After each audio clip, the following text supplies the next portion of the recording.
So, yeah, back to your story. I'm curious to know what Amazon gets such a bad rap in terms of like killing retail.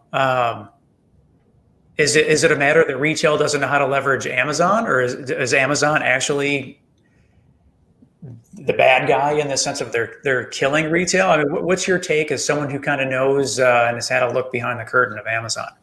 Yeah, I think Amazon definitely changed the game as far as how individuals expect shopping to go down. They people expect to get the best price. They expect to be able to return that item with no hassle. They expect to get it very quickly. Amazon kind of made online shopping more of a retail experience because now people can actually like try stuff on and send it back if they don't like it. And they know they're kind of getting like a really good price on items. So I think what Amazon really did was make things real convenient for customers, whereas it really didn't used to be. And where retail kind of falls short is they're just not really able to do some of those things that Amazon does, right? Because maybe who knows how much they're paying a month to have their building or whatever else their situation may be. So what I really think a smart retailer would do is go omni-channel and sell on Amazon Marketplace, sell on Walmart Marketplace. Because what I see happen a lot of times when we onboard a new brand is they actually want to take care of their brick and mortar sellers. Because we'll say, hey, like, what are these retail sellers doing for your online presence?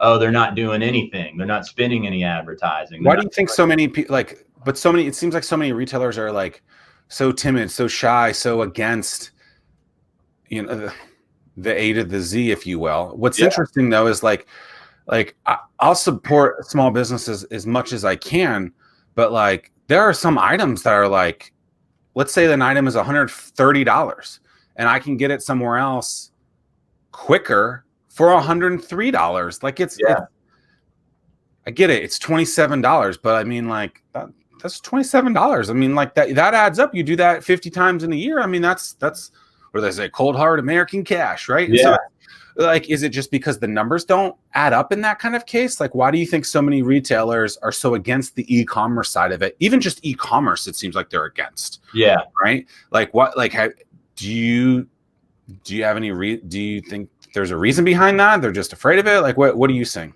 Yeah, I think part of it is because it's still kind of new. I mean, it's not. Come on. Well, it's not that new. You cannot say that buying something online in 2020 is new.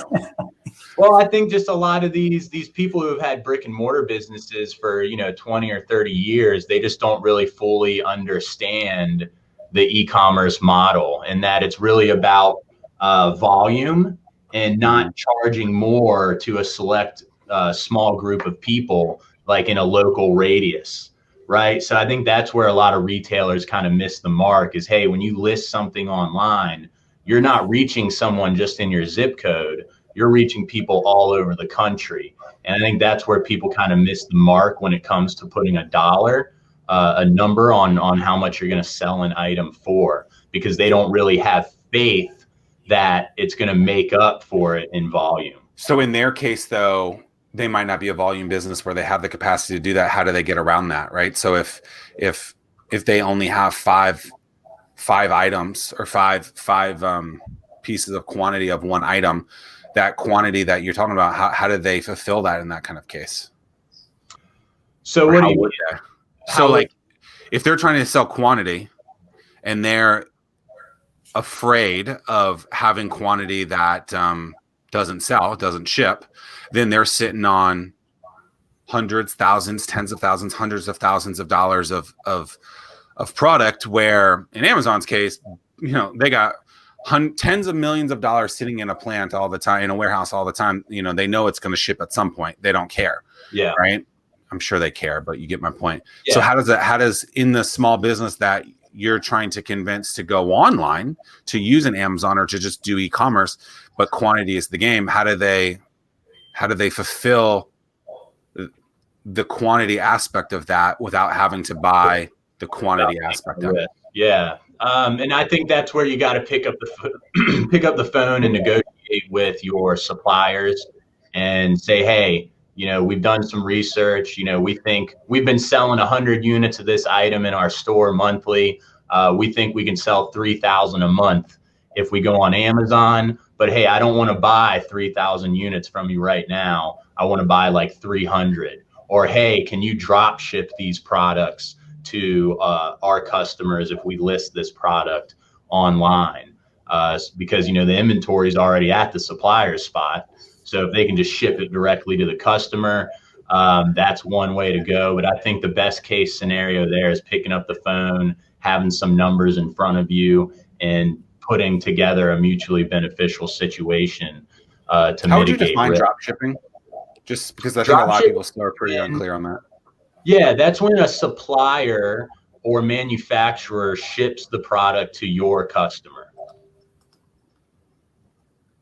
So yes, say that you're buying, So I don't get the product first.